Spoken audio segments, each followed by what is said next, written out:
Hey everyone, it's Wednesday and it's Jack and Sam from Cultaholic.com. Are you ready for some bloody wrestling news? Are you ready? I am so ready. Oh, bum bum. Bit of DX. There's no.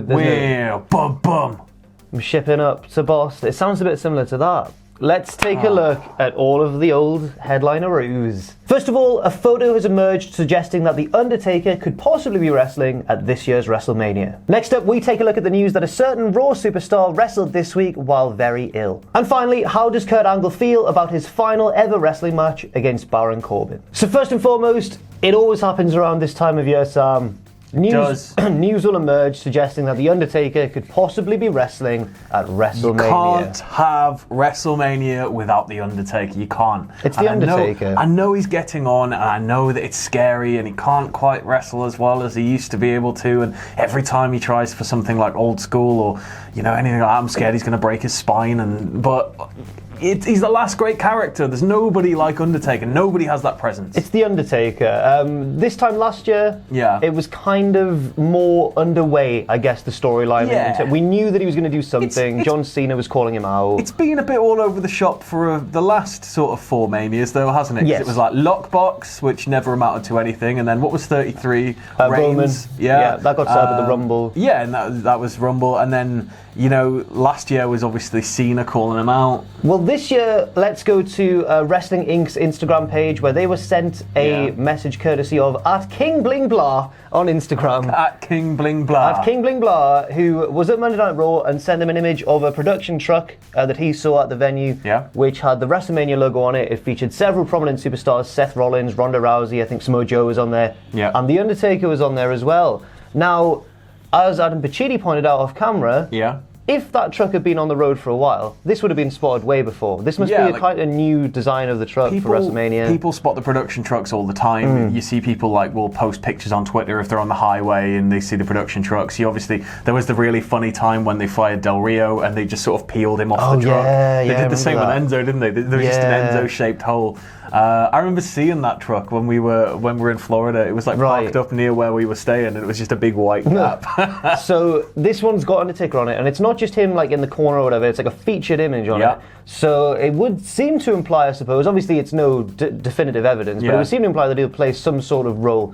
If he were to, though, is it time enough for him to find an opponent for Mania? So what's going to happen is Undertaker's going to come out with the urn. He's going to take the lid off, and time's going to reverse, and we're going to go all the way back to WrestleMania 30. And everybody's going to be back in their old gimmicks. It's going to be like a British indie wrestling type thing.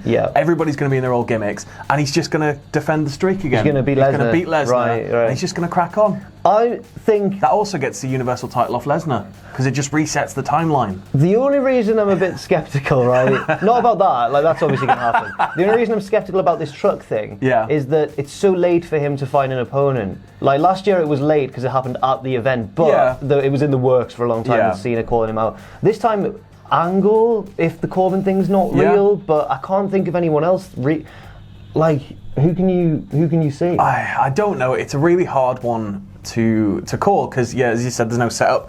There is one character, though, or two maybe. You've got Finn Balor. There were rumours floating around a little while ago. You've got Bray Wyatt, who's not been seen. And they want to get him back and get him over refreshed, all refreshed and new. But I don't know how you do that. Whether you're just gonna have, because if it was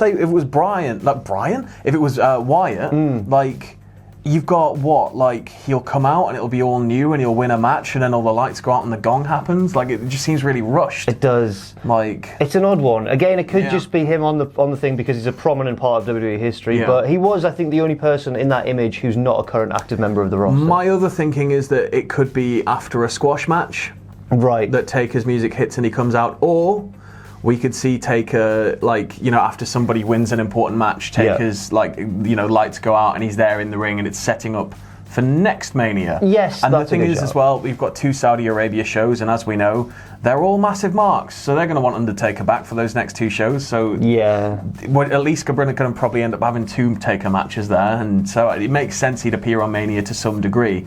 But I think it could just be an appearance to set something up. Maybe not necessarily a match. Well, we'll find out in due course. Next up, let's go to PW Insider, because they reported that on Monday Night Raw, the backstage talk was that a certain superstar worked very, very ill. I remember before we reveal who it was, talking to Joe Henry once, I was like, what do you do? How do you wrestle? Like, what do you do if you're really ill and you can't wrestle? And he was like, you just wrestle, man. Like, it's just what you've got to do. You pray you don't poop yourself. Yeah.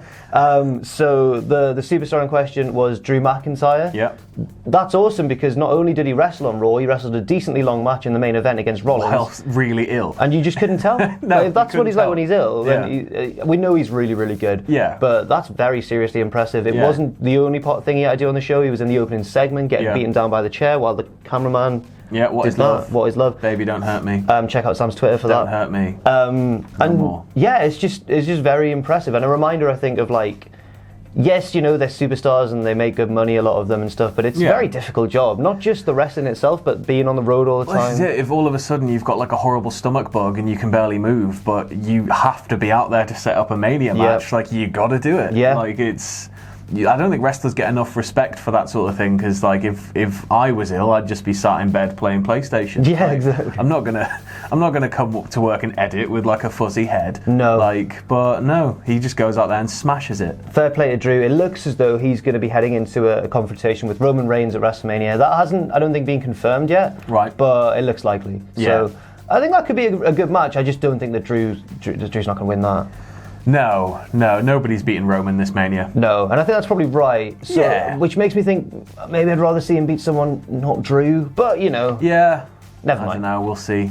Next up, we're sticking with PW Insider, because they have heard word via their sources that Kurt Angle was hoping for a more high-profile final opponent at WrestleMania. We know he announced on Raw that he wants to face Baron Corbin, but that is entirely storyline. Kurt Angle apparently wanted to face someone with a bit more, I guess, historic relevance towards his career. Yeah, I mean, like, it'd be great to see him take on Cena. We were saying, you were saying Shelton it could be Benjamin, Cena. or somebody like who was a key figure in his run. Like, even somebody like Triple H would have been great. Right. But yeah, I don't like. I quite like the idea of Corbin because he's a heat machine. Yeah. And if he retires Angle, because Angle he seems like the type that would go out on his back. I think I've said this before on a news video. Like, if he retires Angle, imagine the heat from that alone. And then when Kurt comes out on Raw to say goodbye, and Corbin comes out and removes him from the building. Oh yeah. Oh. It certainly makes storyline sense. Like, it certainly does. But I think I'm surprised at this news story, right? Because I was so convinced that it wasn't legit and that it was going to be a swerve and that Corbin wouldn't actually be his last opponent and then Cena would come out with something. Well, this is what I'm thinking could actually happen. But according to the PW Insider, that's not the case at all, and Kurt Angle is actually disappointed. In fact, his wife responded to several comments online about it being underwhelming, but then she deleted her tweet. Yeah, she deleted tweets. So, we touched on that yesterday. Yeah. It's quite an odd one, really. It's strange, yeah. But, I mean, I don't think they were ever going to go with somebody like Samoa Joe because, one, he's a title holder now. Two, yes, they have a history together, but it was in a different company. Yeah, that's true. And I just think that a retiring wrestler should always get somebody over unless they are at the point where they have given so much to the business they can have like their own hand-chosen testimonial style match.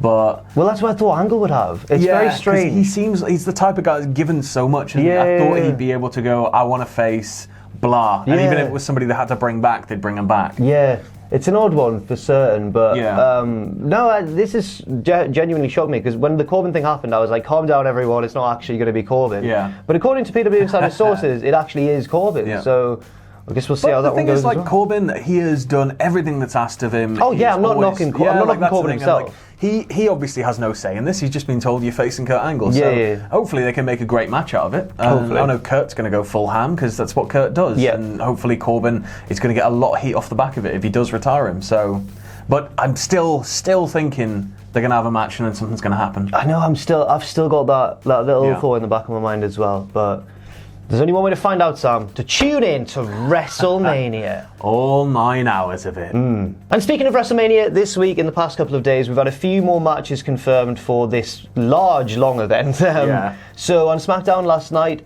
not the match that I think many people were expecting, and I still think this one could be subject to change. Samoa Joe will face Rey Mysterio for the US title at Mania. Dominic got involved. He's like 5'11" now. What, Dominic was there? Yeah, Dominic was there on SmackDown. I'm gonna have to watch this. Yeah. Well, there was a bit of a mix-up online because I saw people tweeting like, another custody of Dominic ladder match. So I tweeted like, are people joking about this custody of Dominic ladder match? And then I got so many replies saying like, have you never seen it? SummerSlam, mate. And I was like, no, I know the match. Like, I know, I've seen it. But call yourself a journalist. Yeah. So Samoa Joe will face Rey Mysterio, but I still think that people like Andrade, maybe R-Truth, people in that title picture could still get added in some way. I think a multi-man match would be more fun. Potentially, yes, yeah. Although, you know what, Joe versus Rey Mysterio, that could be. Yeah, you've got a big brute with a guy that's just constantly evading them. Those are my favourite types of matches, is the mismatched. It's why I don't like 205 Live being its own thing. I prefer having smaller guys in with bigger guys. Speaking of 205 Live, we do now know Buddy Murphy's opponent for the Cruiserweight title at WrestleMania as well. There was a little mini tournament. Well, not really a mini tournament. There was a tournament. It lasted 2 weeks. All right. The final was this week. It was Tony Nese versus Cedric Alexander, and Tony Nese picked up the victory, getting himself a ticket to WrestleMania. My boy. He's on the plane.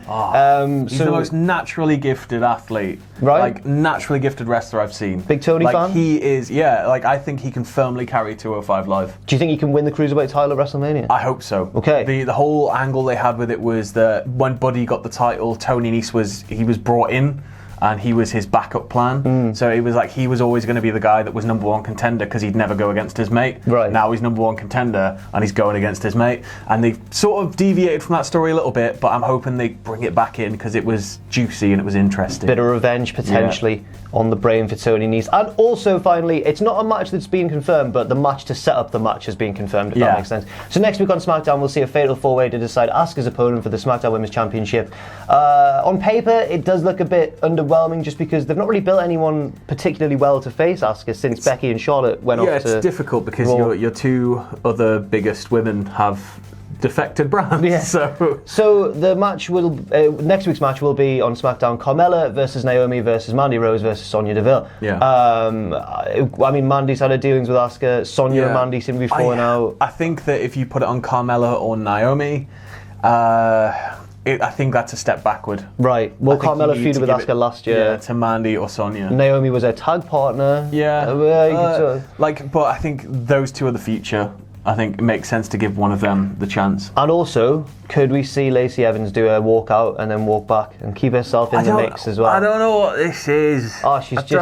Yeah, well, she's just calling everyone nasty, Sam. She's a woman of class. When she was in NXT, I've seen a few of her matches. She used to wrestle. I started. Yeah, she used to wrestle, and she did this great thing in one match that I saw where she hit she tripped somebody, dropped him to the floor, and then she just started doing press ups on their prone body, like Scott Steiner, just like literally using them as a press up bench. Nice. And she wouldn't let them up, and she was just being like horrible, and it was great. But now she's just coming out going like, "This is a fashion show," and then walks back. Yeah. It's very strange. Well, I guess we'll just see how that pans out. I wouldn't be surprised if she gets involved, but at the moment the match is Carmella versus Naomi versus Mandy Rose versus Sonya Deville. Thanks very much for watching, and let us know what you think in the comments section down below. You can follow Cultaholic on Twitter @Cultaholic and on Facebook at facebook.com/Cultaholic. If you enjoy what we do, then please do check out our Patreon, patreon.com/Cultaholic, where you can pledge. And don't forget, of course, most importantly of all, to hit subscribe